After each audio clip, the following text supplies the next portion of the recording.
Hello and welcome to Sud10 Inspirations with Deb. Hopefully I can inspire you, and before it's over, we can inspire each other.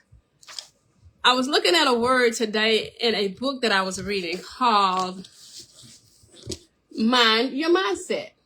And in that book, which is written by Michael Hyatt and Megan Hyatt, if you're interested, Megan Hyatt Miller, if you're interested in reading that book. And so I was looking at the word in this book, and it had the word that I don't see too often. It wasn't very common to me, but it's the word visually. Visually. And I was thinking about that word because it deals with something that is very deep within. So visceral means that it is very deep, heartfelt, emotional. If you're dealing with the organs, it's something that's very inner, something very close. And I always talk to you about my mom and how close we were.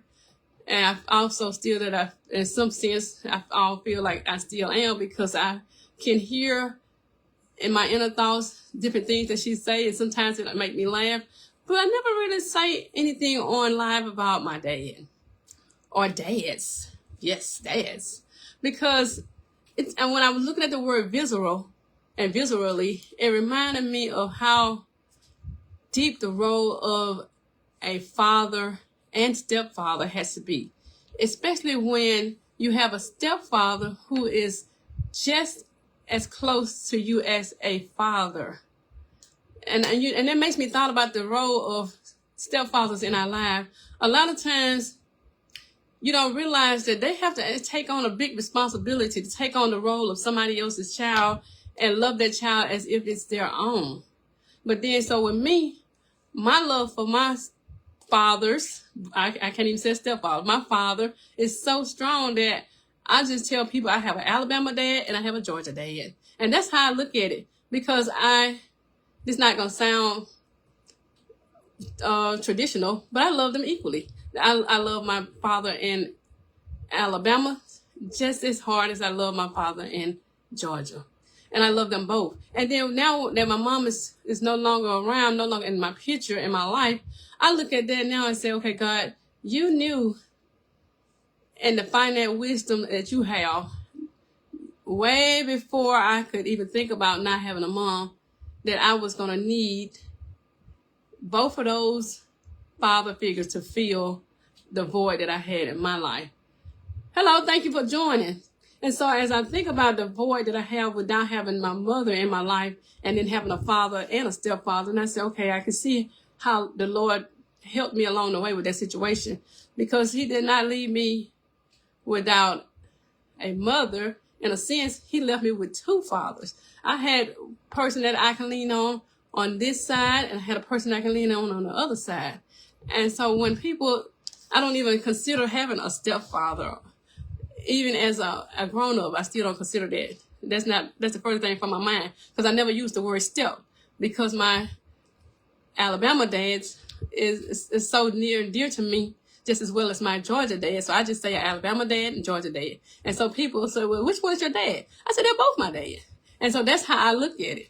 Because when you look at situations, when you go through life and you realize the role of a stepfather or stepmother, you never really think about, unless you are in that role, unless you are a stepfather, stepmother, that role can be very, very hard to feel, because you're taking on a role and you have to drop the title of saying step. That's why I don't care for titles. I don't like titles. I like to just treat people for who they are, and then based on how they treat you.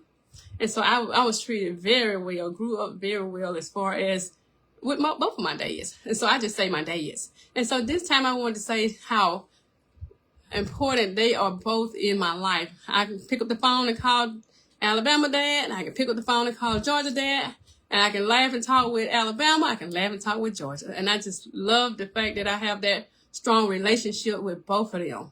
And so I have a routine with Alabama dad. We're going to talk every Sunday, regardless of what's going on. We're going to talk. If we miss it, it don't even feel right. That means that early, that Monday morning, we're going to be on that phone talking to each other.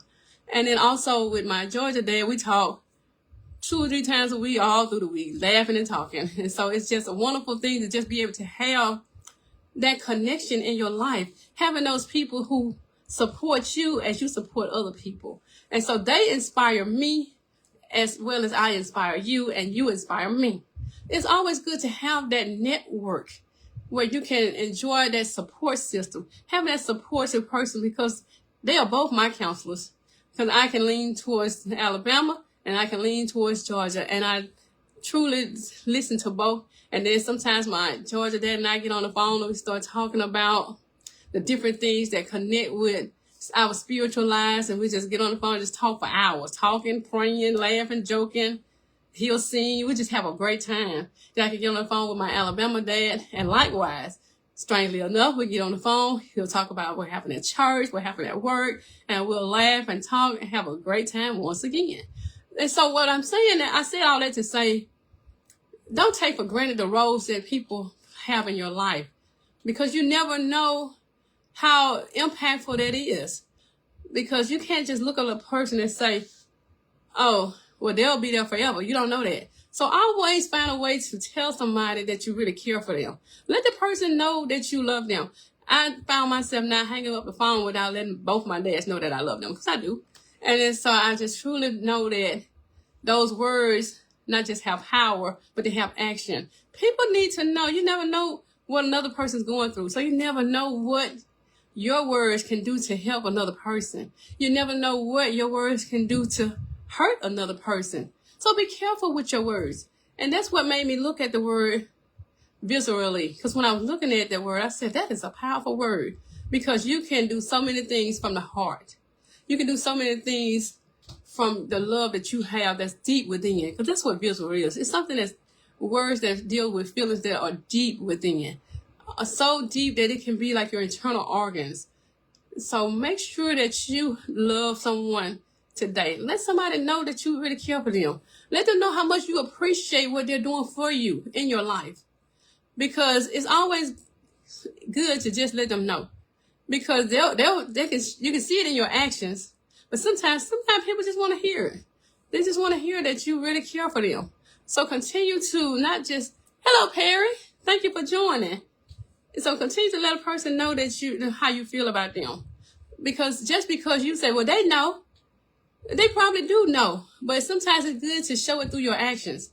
Don't just go through life saying and believing that somebody know how you feel about them, and you don't let them know through your words. Because your words have power. Those words have so much power that the earth was formed when God said, let there be. And all that stuff happened in Genesis just because he said, let there be. So he gave us that same power to be able to just use our words, to use those words to inspire other people, to use those words to encourage yourself, because the power of life and death is in your tongue. So if you can find a way to encourage somebody else and let them know how much you love them, especially when sometimes that person, all they need is a kind word from you. Sometimes all they need is for you to just say, how you doing today? You do know that I really care about you. You do know that I love you, right? And so, and especially somebody as close as your mother or your father, let those people know how you feel. Because that means a lot, especially because we don't talk about the males as much as we talk about the moms. But your dad want to know how much you care about him too. Because males have feelings just like females. They don't have an exclusion where they don't have feelings. Males sometimes don't show feelings or emotions like females, but they still have feelings because they're human. So find a way to let that person know how much you care about them. That's why if I miss a person when I'm on the live and I don't see their name come up, that's why I try to make it my business to go back and at least make a comment and say thank you. Because people don't have to do things for you. That's one other thing that one pastor told me one time. Well, he told the whole congregation, not just me, but I was listening. I was in there. But he said, people don't have to do things for you. And at least as a matter of fact, it was Pastor Barney who was in Portland. And he said, people don't have to do anything for you, but at least you can say thank you. So let your person in your life that's close to you, like a parent, know that you appreciate them. Let them know that you really care for them. Let them know you love them.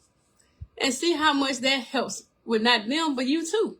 It's good to let a person know that you care for them. That's why I always be glad when I see a name come up on the live, and I'll say, thank you for joining. And that's why I say the name, because I really appreciate you for when you come on. Because you don't have to do that. You can be doing anything. You can see it and keep going. But it really encourages me when I see somebody that actually comes up. And just like when Perry comes up all the time, I really appreciate that. So Perry, I'm telling you, I thank you for joining in, because you don't have to. And even all the rest of the other listeners, thank you for joining. You don't have to. But I always like to let people know that I appreciate you. So again, this is Sud10 Inspirations with Deb. Hopefully I have inspired you, because you certainly have inspired me too. So again, love yourself for the wonderful person you are. You probably already know what I'm going to say after this. When I look in the mirror, what do I see? I see God's image looking back at me, because I don't like me, because I love me. Can't you see? So love yourself for the wonderful person you are, and let somebody else know that you love them too. Again, this is Sud10 Inspirations with Deb.